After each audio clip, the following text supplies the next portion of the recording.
Shauna, with all your experience, do you think you could nurse that bunny back to health? Look at this poor little thing. It needs to go to the robot hospital. It does, needs doesn't help. it? There's so much mess and fur and everything that, I mean, it was very difficult to tell what was going on. The final insult was whenever it went into that pit, you know? Sir Killerlot just went, right, that's it, girl. You are going down. Oh. Hand took some damage. And you torched their bunnies, didn't you? We did. We torched... I don't know what we did. Just like an intense collection of skills amalgamating to make one of the most clinically operated battles in history. Ah, a strategic victory for Vic then. Shauna has gone, still to come the battle of the boy bands. But next up, Brawn against Beauty. We're the Gemini team, Anthea, Wendy, Shane, Brian and Daryl, and this is our baby. This is the cluster bot, which means it goes into the arena as one, but it comes out as two, which means double the trouble. Which could be said about us. This is the Killertron team. I'm Chris Eubank, they're my team. They're going to be doing the roboteering. I'm going to be doing the technical movement. I have my axe with my glove. I have my little gloves, 10-ounce gloves to the side. And, well, if we can't do it with the machine, I'll have to do it with my fists. The Turner sisters and Gemini. Hello there. Hello. It's an appropriate name, isn't it? Because I just found out that you're actually both Gemini. Yeah, that's uncanny, and apparently they didn't know that when obviously they chose the name for these characters. Exactly. So are we going to see the ferocious side of the lovely Turner sisters out there in the arena? Oh, Twin personality. yes. Or the heavenly twins, I'm not sure. Not too heavily. We want battle, ladies. No, we're going out there to win. Exactly. Yeah, we're not messing around here.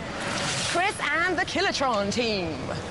Now, Chris, I want to know, when you punch, how many tons of pressure is that, roughly? Well, you're punching with your body weight, and the technique delivers about 4 tons worth of pressure. 4 tons of pressure 4 tons, for a yeah. middleweight fighter. Now, how many tons of pressure do you think that can come down on you with? Probably 2 tons. 1 ton. You're kidding me. You are 4 times more powerful. Forget the robot, we'll have Chris. Yeah.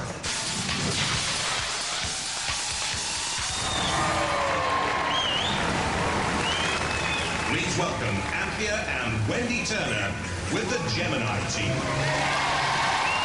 A unique and brilliant innovation, the cluster bot will split into 2 machines on entering the fray. Fiberglass shells, pneumatic flippers. The power comes from 4 wheelchair motors. Please welcome Chris Eubank and the Killertron team.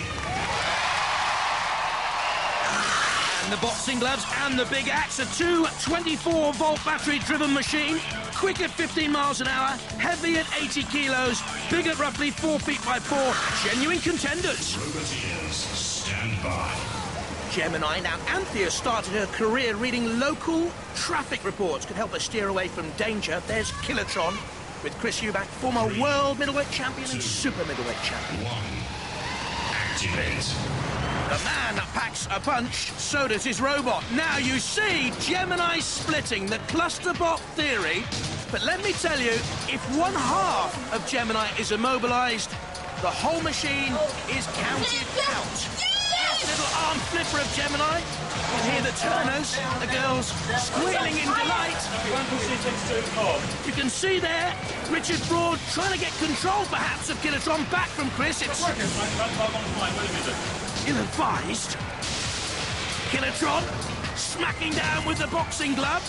Unbelievable, isn't it? Chris hacks a punch 4 times bigger than Killertron, but not as big as the Turner girls.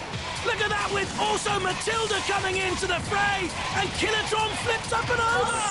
We'll just get out of the way, but that's going to be finished off. No! Do it slowly. Why are we doing that? No, it's not run out now. Chris Eubank. I can't move. And there he is with the boxing glove on fire, I think, of Killertron. There's 1/2 of Gemini. Are they sisters of mercy?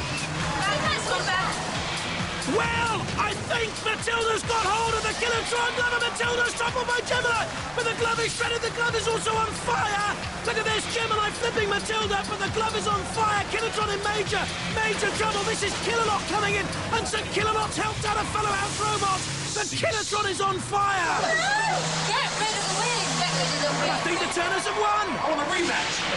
When he get that rematch, we'll wait and see. Meanwhile, the ref got in there with his fire extinguisher to mop up. Well, what a spectacular fight. I wouldn't like to call it, so we're going to have to go to the judges. Although Chris Eubank does know where they live. These are our judges, Craig. Professor Noel Sharkey, Head of Computer Science at the University of Sheffield and Director of the Creative Robotics Unit at Magna. Martin Smith, Head of the Mobile Robotics Research Unit at the University of East London and Chairman of the Cybernetics Society. And Dr. Myra Wilson, Head of Intelligent Robotics and Computer Science at the University of Wales, Aberystwyth. And these are the key moments they'll be reviewing right now. Have a look at the tenacity of the Turner girls, straight from the start. Attacking Chris Eubank and Killertron, trying to flick it up and over. And Killertron with the glove, of course. That caused problems later on for Chris when it caught fire. Gemini did more of the attacking for me. The judges have gone for Gemini and the Turner sisters! This is not fair. It isn't like... Now listen, I mean, look, this was a setup, man. I mean, listen, I can't go down. There should be a rematch here. Come on, ladies and gentlemen, will you back me on the fix?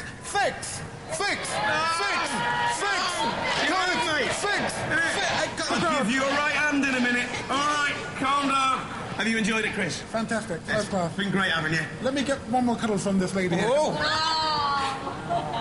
It's a family show, Mr. Eubank. What's he like? You're through. I know, I can't believe it. And I can't believe the tension, the excitement. However much you look at these models out there, we went into a little practice ring, nothing is like what it is out here. Ladies and gentlemen, let's hear it for the Turner sisters. Thank you. Well done, guys. I have to say, I just don't think you had it in you when it came to the robot. I think the power is at the end of your fist, but not at the end of your remote control. Let me tell you what, I mean, I was winning this match. It was like me and Steve Collins. They should never have won. Yes, but it's a KO for Chris. Coming up, Wolford's finest. But next, the battle of the boy bands. Right then, well this is our boy, this is Disc-O-Inferno, made by our colleagues here. Geniuses, Mark, Oliver and Nick, and as you can see it's a fine machine indeed. The secret weapon, it's not a secret, is this disc with these blades. And we're going to trounce all the competition and we're going to win, and you're going to see us win, and like we did before, and if we don't, we're going to go in with the chisels and we'll do it manually. How's it going? I'm Shane, and I'm here with the bad boy team for Sir Chromalot. So you're the main man when it comes to drills? Yeah, I do the weapons. Hopefully we should be able to get them somewhere in the side, perhaps drill a couple of holes, do as much damage as possible. Destruction, we love it. If I get into trouble with the driving, you're the main man to I'll certainly help you there. If we get flipped over, this device on the top will flip us back again. We hope. Let's go kick some. Jay's going in first, aren't you? Your weapons. Yeah. What's your tactics, man? Use my weapon to its best capability. You always do that, don't you? Yeah. And Sir Chromalot's your opponent. Now, I'd like you to explain something to me, young man. I saw you greasing up their wheels earlier, under the bench. No, you see, you've got it all wrong. What happened, right? I was greasing, like, my hands up and everything, and I was walking along, Abs tripped me up, and I slipped, and my hand just went onto the wheel, and that's what you saw. It's very telling, that, isn't it? Well, let's go and have a word with them, shall we? Yeah, but Nish said about the tyres, eh? Shane, they're a feisty lot, those five. You reckon? And you're all on your lonesome. It's not really fair, is it? Definitely not on me lonesome. Take the two boys out, you know what I mean? Respect. Hey, I tell you what, this is a team and a half, this is. The only reason they need more players is because they ain't as good as us. This, I might add, is a professional racing driver. So we've got our money on you for the best driver of the day. Have you? No, certainly we do. Oh, God, under pressure already. It's time for some real smash hits as we let the battle of the boy bands begin. Please welcome Shane Lynch and the Sir Chromalot team. This night of the arena has an 18-inch long rotating drill, a cutter at either end made of stainless steel, a writing mechanism, and at 80.3 kilos has heavyweight hopes. Please welcome Disc-O-Inferno team. Plenty of electric power, 3 750-watt motors to shake the body down. It can strut its funky stuff upside down, and the two blades will give you plenty of Saturday night fever. Roboteers, stand by. That's a Chromalot shell, comes from an American truck wheel hub. Don't forget, Shane is a rally driver. And Disc-O-Inferno with the lads from 5, Abs, Jay, Sean and Richie. No Scott, sadly.